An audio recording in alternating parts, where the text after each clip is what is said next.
thế rau rây ăn gò chỉ gom tan chỉ cái nhà nhìn mà cha làm nhà cha cái gì chỉ làm sao chỉ anh muốn con chỉ nghĩ cái cha đang gây chuyện này làm gì ư xin trái về ngày mưa mà chẳng nào làm chiều em yang na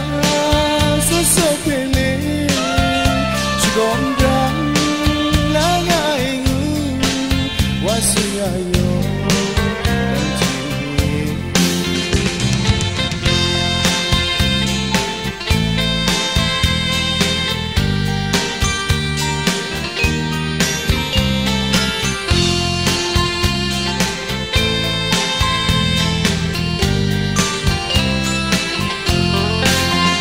subscribe cho kênh Ghiền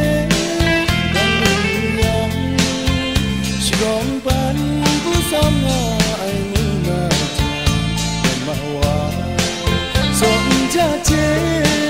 để không bỏ lỡ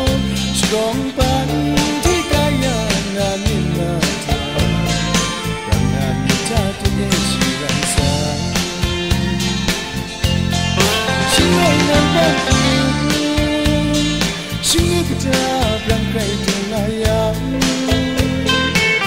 hấp dẫn.